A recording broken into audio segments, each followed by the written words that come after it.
Going.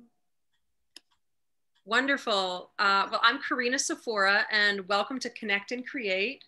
We're at episode 45 today, and we are so lucky to have the wonderful and amazing Jamie Bourgeois with us today.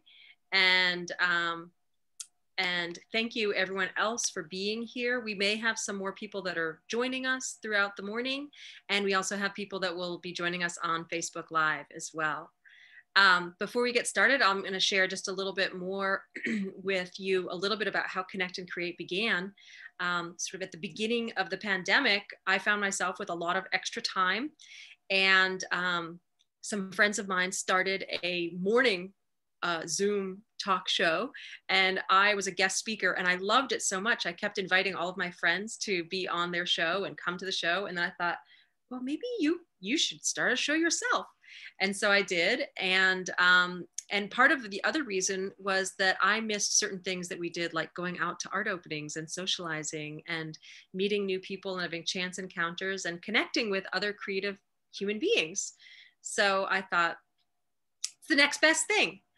And before I introduce Jamie formally, I want to also give a thank you. I received a grant from the Fulton County Council for the Arts, an initiative grant for starting this show. And so thank you to Fulton County Council for the Arts for your generous funding. And Jamie, anything you'd like to say before I give your formal introduction? I just want to thank everybody for being here for my presentation today, but you can get started. Okay, great. So, and I'll share also, I met Jamie because she works with the gallery that I recently started working with about a year ago. And so we get to interact and speak about the artists in the gallery's work, speak about my work. And I've always been really curious about your work and your process. And so I'm really looking forward to your presentation today. Thank you. So I'm going to share a little bit about Jamie's professional life, and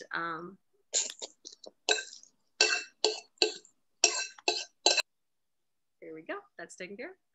So Jamie is a textile artist and illustrator, and Jamie Bourgeois examines the impacts of human interactions with local ecosystems. Born in Southeast Louisiana, she grew up in a family with a tradition of harvesting resources from the land. In an area now known as the petrochemical corridor or Cancer Alley. This part of the country, steeped in paradox, is still and will always be home. Bourgeois Bourgeois' multidisciplinary works investigate and highlight the confluence of nature's tides and man's industry. He creates utilitarian textiles with a goal to remind and raise awareness of the importance of protecting our native ecosystems. As all geosystems interconnect, her process for creating these textiles is intentionally low impact. Utilizing plants, insects, and minerals as her dye sources, Jamie graduated from the Visual Arts program at the New Orleans Center for Creative Arts in 2008. She received a BFA in fibers from the Savannah College of Art and Design in 2012, and her studio is currently based in Atlanta, Georgia, where she also works as the gallery manager at Spalding Nicks Fine Art. So please welcome Jamie Bourgeois. Thank you so much for being here. And thank you all of the rest of you that are here in the audience. And Jamie, I'd like to hand it over to you. Thank you. I'm gonna go ahead and share my screen. And while she's getting that set, we will have some time towards the end for question and answers and comments. All right. So hi, everybody. Thank you so much for being here today to hear about my work and my process. My name is Jamie Bourgeois. Oh, let's see if I can get this to go. My name is Jamie Bourgeois. I'm a textile artist, illustrator, and natural dyer based here in Atlanta. I create naturally dyed and printed utilitarian textiles, mostly scarves, all with the goal of spreading awareness and sparking conversation about our local native ecosystems. And all of my works are dyed and printed using natural dyes. And this is sort of a bit of a snapshot of my process in creating one of my scarves. And I'll just go through this a little bit quickly. And I may say some terms that some of you aren't familiar with, but there'll be time at the end for questions. So I'm happy to answer any questions you guys might have. So I start all of my scarves with a blank natural fiber. Usually it's either a silk or a silk cotton blend. I scour and mordant the fibers to prepare them for dyeing. All of my dyes that I use are prepared from raw materials from different dye plants. And then they're either processed in sort of two different ways. I either use an eco-bundling technique that you can see here, my sort of cursors over that, or I process the dyes by soaking and simmering them to make a dye bath in order to achieve a flat color. After the works are dyed, they're then washed and dried. All of my work, my illustrations are done in the computer first, and then I get silk screens made, and I hand print all of the designs with a natural dye print paste that I also produce here in my studio.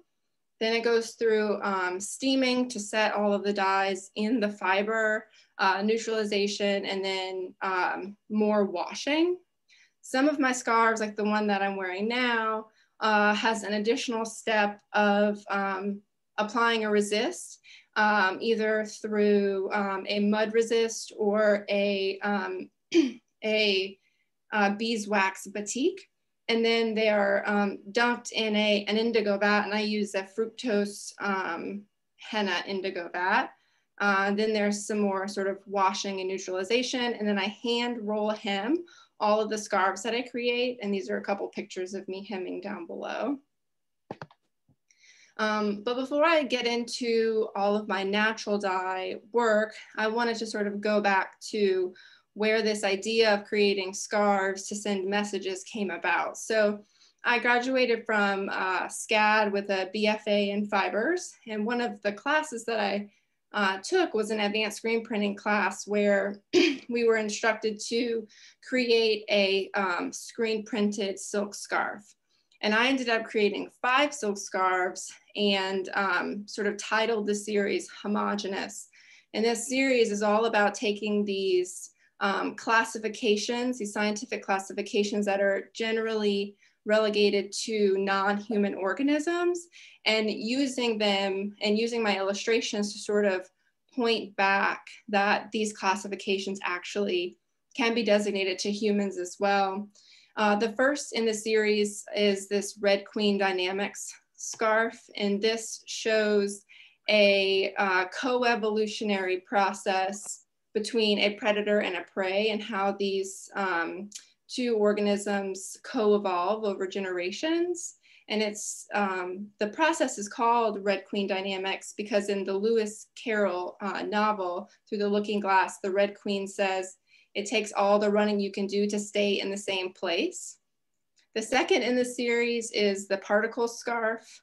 Every single thing on the planet, when you boil it down, is made up of the same basic particles. The invasive scarf shows a gypsy moth sort of devouring a tree canopy, but then you see on the bottom right, there is sort of this urban sprawl, this suburbia, also destroying the tree canopy. Parasite, lots of mosquitoes, but then in the 4 corners, you see the oil drills, lots of fossil fuel extraction, probably makes humans the largest parasite on the planet. And then the last scarf in the series is extinct. 99% of every species that has ever lived on the planet is now extinct.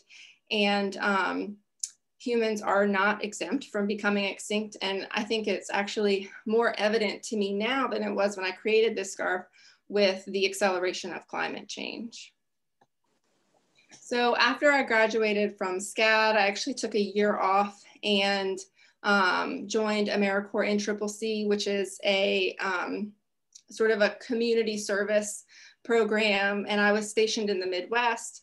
and really learned a lot about the prairie ecology. And that'll sort of, you'll see that in the rest of my bodies of work, the influence from my time there.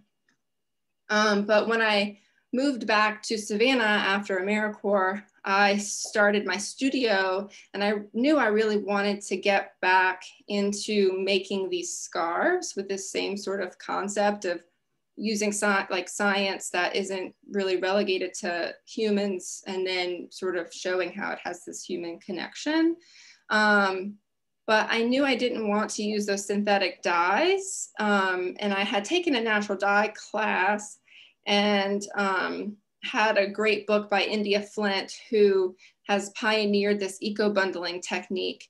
And so I started experimenting with different plants that I found in my neighborhood and some things that I was growing in order to get mottled color or these plant prints. So essentially what you do for eco-bundling is you take a plant material and you sandwich it in wet mordanted fabric, you steam it, and as the plant decomposes a bit, it releases its color and leaves these nice patterns. And so I was printing black natural dye print paste on top of that in order to achieve some color, because at this time I didn't know how to make a print paste to screen print with from plant dyes. And another way that I was able to add another layer of color was to start doing this batik work. And so I was applying a beeswax over the illustration and putting that in an indigo vat to get this multicolor effect. In this piece, the illustration is a number of different moths, and it's titled Progress in the Dark. Sometimes the overlooked and disregarded play the most important roles. The second scarf that I created is the One Many Much scarf. This small organism, being perceptive and interacting within its environment, has the power to create change across an entire landscape. And you can see I'm also using that eco-bundling technique, layering on a print on top of that.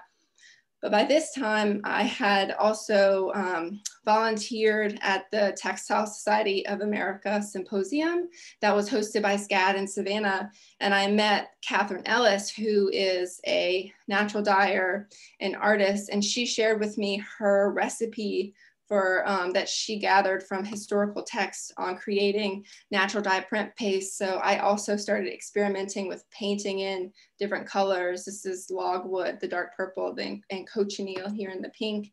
And at the same time, I was also experimenting more with applying the batik in different ways in order to get different layering effects. Probably my most produced scarf, or kerchief as I call them, is the prairie kerchief. And in this process, I started to really dive into flat dyeing fabrics. Eco-bundling and flat dyeing are sort of two different ballparks and take sort of different skill sets. And I also started experimenting with more historical dyes that I knew would give me fast, strong color, like madder root and cochineal here. And at the bottom, you can see there's this sort of ombre effect. This is actually a more recent batch that I did where I'm using multiple dye baths in order to achieve multiple colors on one scarf with the print over top. And all of my scarves also come with a reclaimed cotton pouch that has printed care instructions on the back. And then they also come with an essay that I write about the topic. So it has information, this one specifically about prairies, and then about what we can do to sort of create more diversity in our landscapes and maybe bring back some of those prairies. Prairie ecosystems once covered 40% of the United States landscape, and today less than 1% remains. The loss of these ecosystems has resulted in a loss of biodiversity, soil fertility, and massive flooding and toxic water runoff across the United States. And this is because these perennial plants that have these really long, intricate root systems are very sparsely placed now across the United States. And these root systems really harbored these very rich soil ecosystems, which is why the soil in the first place was very fertile and great for planting crops. And this root system also really brings down the rainwater and captures it in the soil, which helps to prevent flooding and runoff. And it also has the ability to filter all of the water as well. And so we have these sort of monocultural systems across the United States that no longer have fertile soil because they don't have this root system anymore. And so they need this excess fertilizer. And in addition to the monocultural farming, we also have probably the largest monoculture in the United States, which is our lawns. And that's circled here in yellow. And you can see those tiny little root systems that all of the lawns across the United States have. And that brings me to the dead zone kerchief, which sort of brought my focus a bit in a way away from the Midwest and the prairie down to my home state of Louisiana. Every spring, the Gulf of Mexico experiences a dead zone. Dead zones occur when there is excess fertilizer, mostly from all of these Midwestern states. The runoff of the fertilizer finds its way into the watershed and goes down to the mouth of the Mississippi River, along with industrial waste and sewage, accumulates in the Gulf of Mexico. And it's a really wonderful food source for algae. So the algae bloom and they feast on all of this excess nutrients. And as the algae die, they fall down to the floor of the Gulf of Mexico.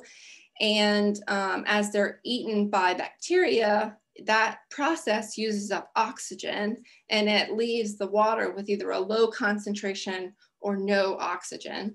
So all of the marine life either leaves the area because they can't breathe, or if they can't leave, they just die.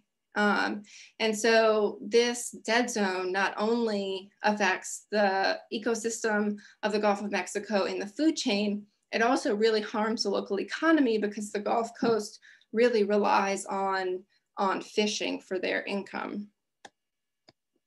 Probably the largest scarf that I've made so far, the one that I'm currently wearing, is the Pesty Pollinators in Manufactured Landscapes scarf.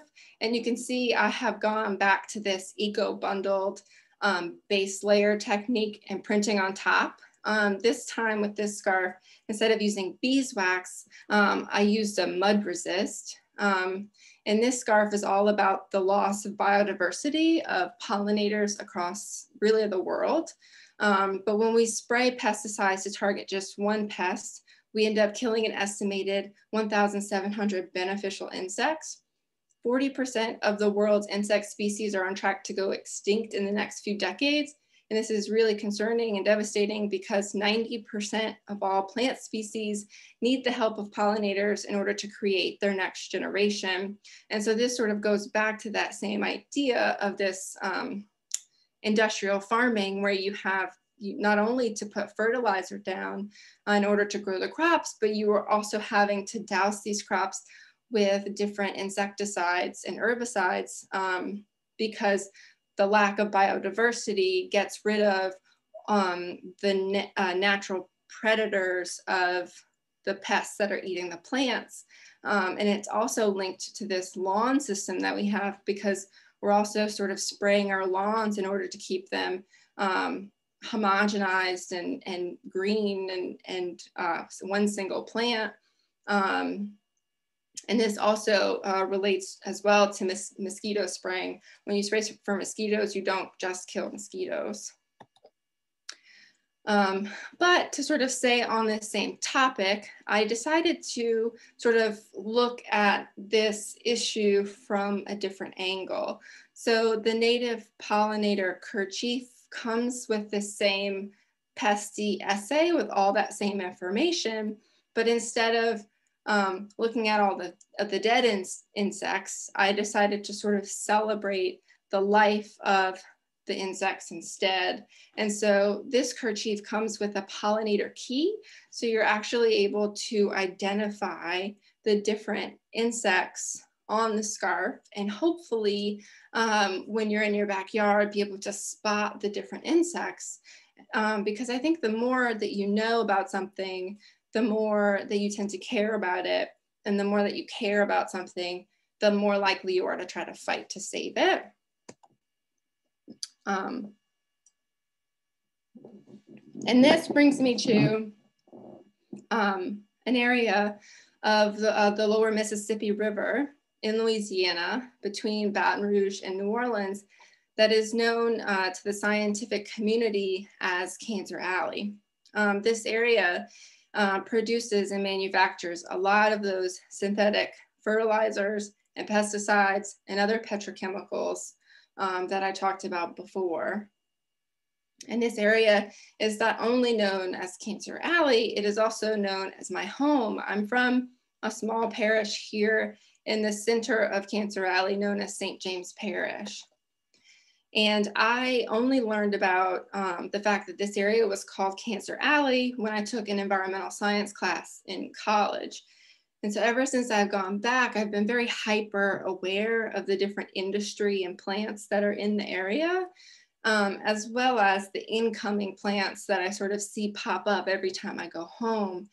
In the map to the right, everywhere that is sort of a blue outline, those are existing facilities. And then everywhere that is red, that is land that is for sale to industry pending they get the permits that they're required to build.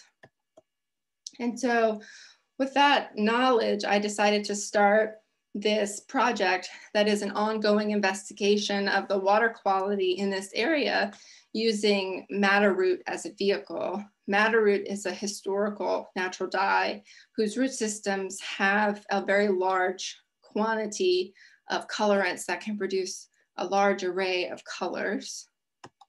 And so what I did is on 2 of my trips home, I collected a liter mason jar full of water from various water sources, including rivers, lakes, bayous, swamps, canals.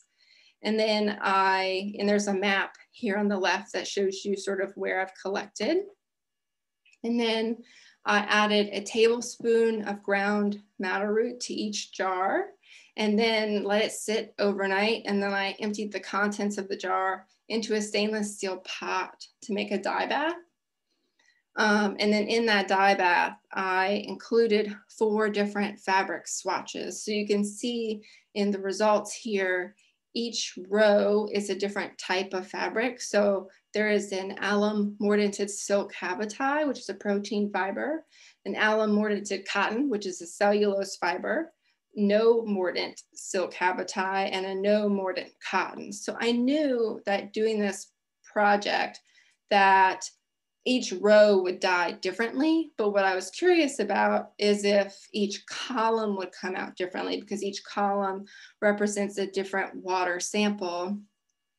And I do think that I got a very wide range of results, seeing as they sort of all these examples came from fresh water in the same area. And I have a much larger detailed analysis of this project that I'm going to be posting on my website before the end of this month. So if any of you are interested in sort of diving into this project that I'm working on, you can either sign up for my newsletter, that information will be on my last slide, or follow me on Instagram and I'll be posting and updating about when that goes live. So while I do have a number of other iterations of this project and things that I want to do continuing this project on, probably my biggest takeaway that I've found from doing this project is that the pollution in the area is very quiet. It's mostly invisible. There is no big event that makes you think that the area is toxic, but it is very pervasive. And just as it's relatively difficult for me to actually pinpoint what chemical or what combination of chemicals or substances in the water are giving me these different results. It is just as, or probably even more difficult to pinpoint or prove what chemicals or what plant is causing the different diseases and cancers that some of the residents are experiencing in this area. And the really alarming thing is that there are more plants coming to the area. So I know that there are substances that are being released into the area because the state and parish governments are permitting these plants to release these toxic releases, and it's public knowledge. And so one of the biggest projects coming into St. James Parish here is Formosa Plastics. It is going to be a 14 complex single-use plastics facility. It is going to double the amount of toxic air in the parish that's already there. So this one plant is going to double the amount of toxic emissions. It will be the largest new source of greenhouse gases in the United States. It is going to be built on top of newly discovered grave sites of enslaved people in a predominantly Black community, and built just 1 mile away from a local elementary school. And it will displace or destroy 100 acres of wetlands. But luckily, there are a number of residents as well as organizations that are doing really wonderful, powerful work in order to combat not only Formosa, but other facilities coming in, challenge the parish and the state, as well as other EPA rules that have recently changed. And those are Rise St. James, Louisiana Bucket Brigade, and Healthy Golf. And I would really encourage all of you to take some time, look into these organizations. They have some really important petitions that they have going around. And if you're able to, please support them with a donation, specifically Rise St. James. And with that, I will sort of look into the future. I have 2 new designs that I'm working on, and they both are about plastic waste. And this is sort of going to be one of them. This is a repeat pattern I created a number of years ago, but I'm going to be making it into a kerchief using some new natural dye techniques that I'm really excited to try out. And in the lower right-hand corner, that is my website where you can sign up for my newsletter, or you can follow me on Instagram at Jamie Bourgeois. And that is the end of my presentation.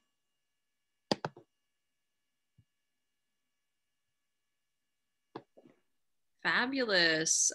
Thank you, Jamie. That was so educational.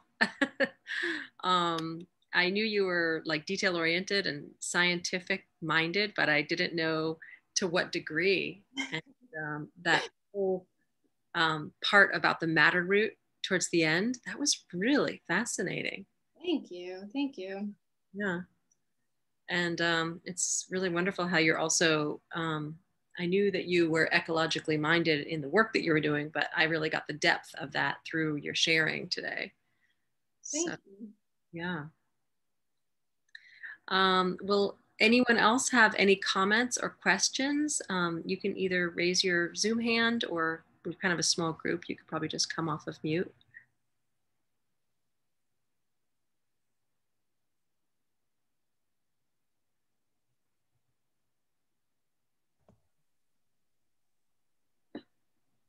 Yeah, hi, Jamie, it's Anne. I'm just wondering, your last design, the new piece that you're working on, what is the background? What are those little things that are floating in amongst all the plastic? Those are zooplankton. What? Zooplankton, they're sort of like the beginning of the building zooplankton chain in the oceans. And so there's zooplankton mixed in with microplastic, And a lot of the fish and the things that feed on zooplankton are getting confused and eating the plastic instead. And so that's one way that the microplastics are getting into the food chain, but then microplastics are also sort of consolidating in the oceans and blocking the sunlight. So it's harming the zooplankton because they're not able to get the sunlight and go through photosynthesis. Cool. So sort of a number of different ways of how plastic is affecting not only the oceans, but eventually us, because if we eat the fish, we end up eating some of those microplastics as well. Mm-hmm. And then the other thing is the your kerchiefs that are multicolored. What's your dye process? Do you over dye on every piece, or do you dip half and then another piece and another piece? Like, what's the process? It's sort of both. So I start off with I mordant the fabric. I usually mordant with an alum mordant, which is a potassium aluminum sulfate.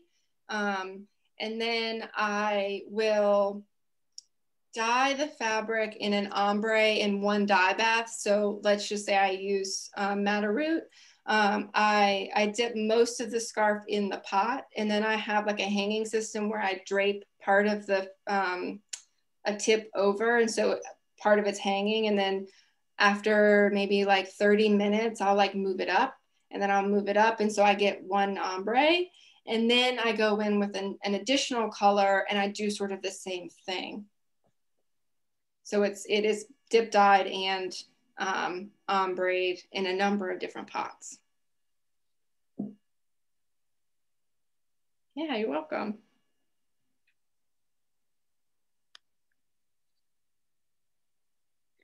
Anyone else have any questions or comments? Hello, Jamie. Hi. Where can we, are your scarves displayed anywhere? Right now, they're all on my website, which is jamiebourgeois.com. So you can see the works that are available. And then you can also see under the shop section. And then if you go under the works section, there are information. So there's the essays, some of the scarves, and then the process as well. Yeah, because I can't see them really well because we're on Zoom and I'm on my smartphone. So I love the idea and the materials, and they look beautiful. And I made a promise that I would not buy anything in 2021. I have scads of stuff, and I would still like to look at your, you know, up close with the review, or what you were saying, the essay. Yeah, they're all up on my website. And if you're local to Atlanta, I work over at Spalding Nix Fine Art, and I do bring in my scarves from time to time. So if anybody wants to see them in person, I can always bring work there. We're located over in Buckhead. So yes, unfortunately, I'm in Poland, my dear. So that would be a no, but I'm sure Corrina will look and ogle and admire on my behalf. Well, I can tell you, as a proud owner of 2 and have gifted several to family and friends, they're stunning. And when you see her handwork, and just especially when you see the ombre, and just really the care that Jamie puts into telling you the story, the incredible packaging, it's just a wonderful thing to own, and a really great gift to give. Whenever I've given it as a gift, people are really wowed by it. And it's also such an important story for us to be aware of. I own the native pollinator one, so it's the celebration, but I've given the others to family, and they love them, and they in turn have given them as gifts. So it's a nice way to get Jamie's message out as well as you give them as gifts. Thank you, Patty. Jamie, did I put your Facebook, let's say right, your website correctly in the thing, in the chat? Oh, let me check. No, but I'll fix it. Okay, thank you. I was like, I put it in there. I was like, wait a minute. I think I did. Thank you. There it is. I was looking quickly. Thank you. Yes.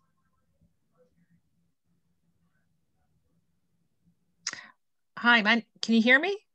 Yes. Okay, I'm Betsy Stark. I'm a urban planner, and I just love all your focus on the whole geography of that area and involving that, expressing that through your art. I mean, that's, I make puppets and I do a lot of woodland characters. I just really appreciate seeing how another artist, and you're so technical. I just think it's fabulous. So thank you. And I'm following you now on Instagram. Thank you. Thank you. I appreciate it. I just wanted to piggyback off of Anne. Well, and also amazing work. I mean, it's just so inspiring to hear the philosophy behind everything. And can you guys hear me okay? Yeah. Oh, okay. Okay, great. But yeah, to piggyback off of Anne with the plastics piece, I know that you incorporate a lot of like your local kind of floral and off of Anne. Well, natural dyes, but also amazing work. what kind of I'm sorry, I hear an echo. What kind of materials are you planning on using for your plastics piece? I'm going to use the silk cotton fabric, I think, to do more kerchiefs, but actually the techniques that I am interested in using, I may have to use sort of more of a lightweight cotton, just because silk fabrics have a greater affinity for natural dyes. And so the techniques that I want to use with mordant printing, there would be lots of like sort of staining where the mordant isn't printed. So I have a couple of experiments that I'm going to work on, but probably silk cotton to cotton. Also, thank you. Jamie, you might have said this earlier, but what was it that had you choose to use the format of the scarf as opposed to any other format that you could?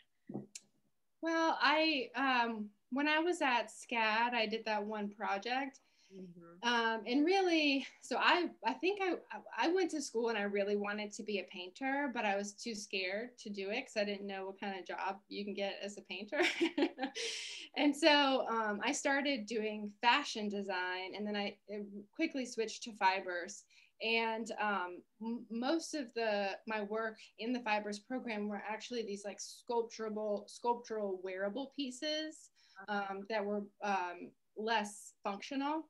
And then my senior year, I had to sort of get my portfolio together, and I needed to get a job. And so I sort of wanted to do some sort of print pattern work, but still keep it conceptual and make art pieces out of it, not just have just like a print pattern portfolio.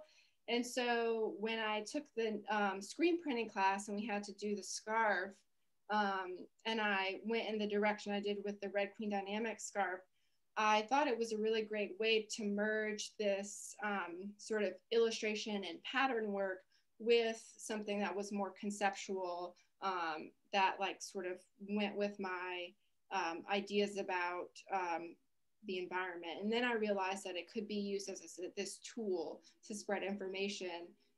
And I started to eventually write these essays that went along with it, hoping to sort of arm the person who was wearing it with knowledge. And so it's kind of become this, I look at it as this overall, in a way, performance piece, because I am trying to activate people to do an action. So when I imagine these out in the world, I imagine someone saying, oh, like, beautiful scarf, like, where'd you get it? And the person says, oh yeah, well, let me tell you about the pollinator decline, and like sort of to talk about those environmental topics. That's really great. Like as a conversation starter, yeah, in the direction that you want. The train's coming by here if you hear that. A conversation starter, really, because you have people interacting with them. Mm-hmm. Great. Well, we have a few new people that have joined. Hi, Shannon. Hi, Corrina. Jamie, I'm also from the Gulf Coast. My name is Shannon Morris, and I'm a gallery director in Augusta. And this is a subject that I've actually done exhibitions about and studied myself too. And I was wondering if, like with the dye process, especially the madder root, you know, if you're also thinking about the, you know, the racial history there as well, in terms of, you know, the history of the dye, and you know, the African American, the connection to Africa, and all of those things. Mm-hmm. It really kind of comes together, you know, in an interesting way. Mm-hmm. Yeah, I've thought about too, trying to use cotton that was grown, that could have been grown sort of in the area. There's sort of like a what do they call it? Like it's a colored cotton or Creole cotton that was grown in the in Louisiana specifically, and try to think about using materials that would be directly from the Louisiana landscape.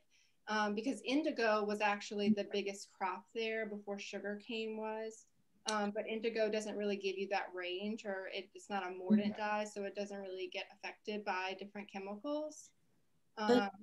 So red, I mean, that mordant dye is the first dye used on fabrics, though, correct? I mean, like, I don't know that when like they started dyeing, you know, creating prints onto fabrics. I think the first color was red because of that mordant dye. Yeah, it may be, but that and matters. Then, yeah, all that is kind of tied into like the international connection of printmaking onto fabrics, and the Dutch and East Indies Company and slavery. So you're kind of like have this big, huge. There's actually this great artist that I've learned from, Lavanya Mani. She's a contemporary kalamkari artist who is from and based in India. And I learned some of her techniques, and madder root is the main dye that she uses.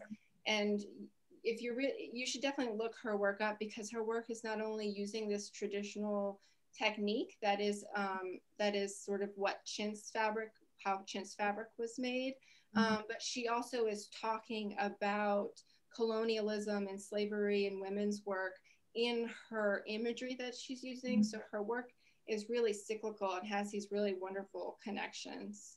I'll put her name over in the chat. Thank you. Yeah. Do you have any Louisiana influences, like other artists that you, I know there are a number of Louisiana artists who work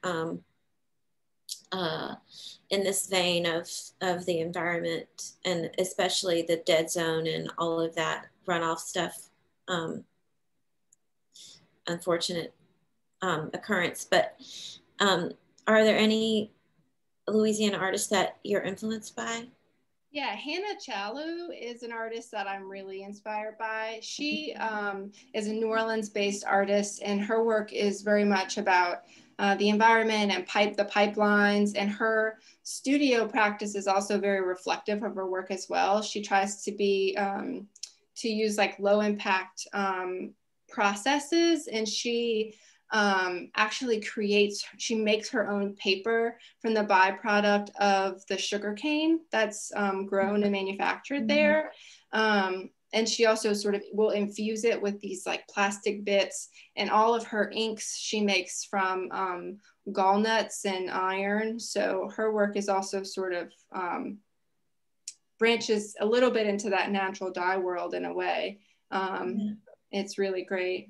Yeah. Cool. Thank you. It's my pleasure. Rich dialogue today. It's such a heavy subject. Yeah. Great. Thank you for joining us, Shannon. Jamie, I just wanted to talk to you about, your process, because like, how long does it take you to make one scarf? And you hand stitch every edge.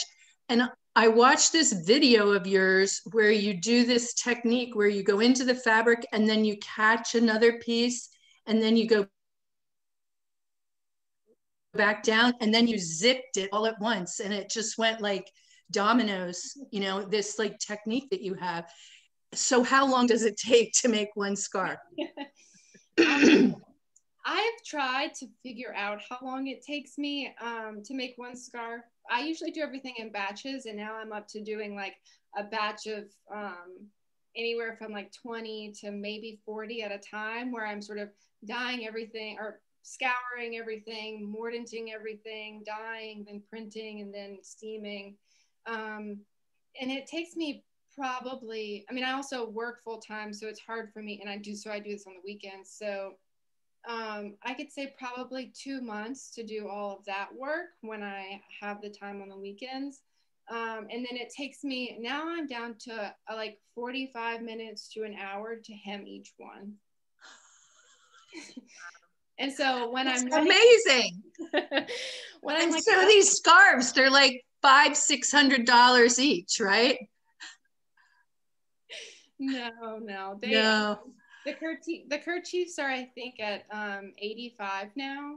Because I also, you know, and I've raised my prices incrementally over time, but I also want these to remain somewhat accessible, because the whole point is to sort of spread this information. So if I make them so expensive that people can't purchase them, or that only people with so much money can purchase them, then it kind of, in a way, it doesn't defeat the purpose, because I know that I need to, you know, make the money that my time is worth, but I'm trying to sort of find that balance and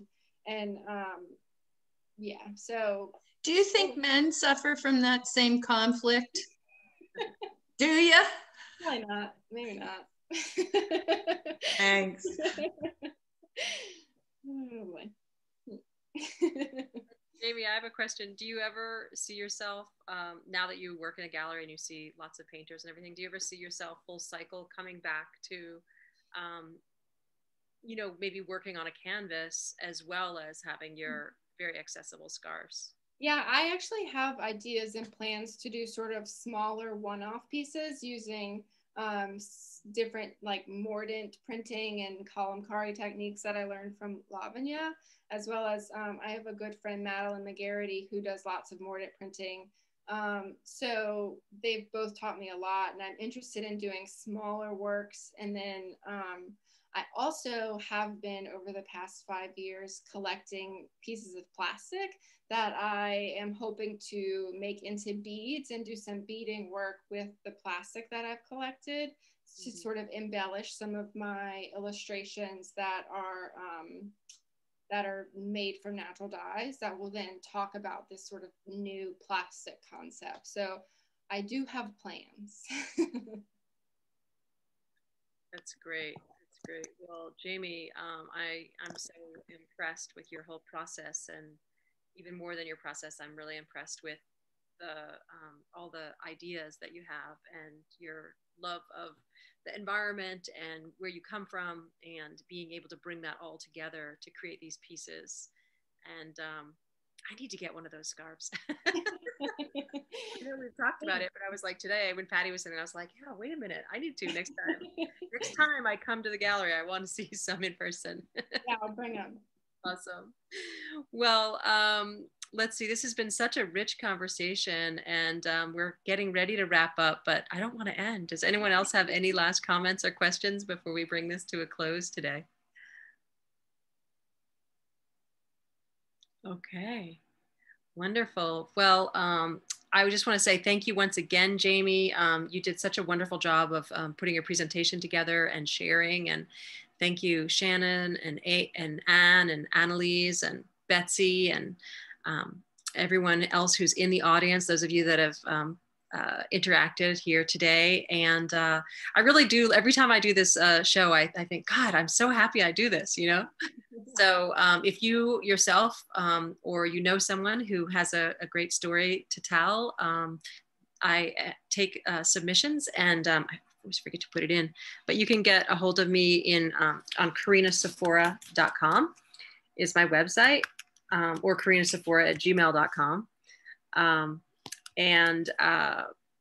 And feel free to let me know if you have a presentation that you'd like to share.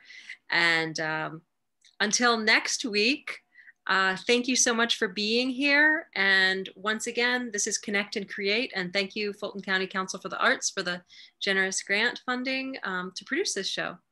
And we look forward to seeing you next week for episode 46. Thank you. Thank you. Thanks, Annalise, all the way from Poland. You make us international. It's not the first time. See you Friday, Corrina. Okay, see you Friday. Bye.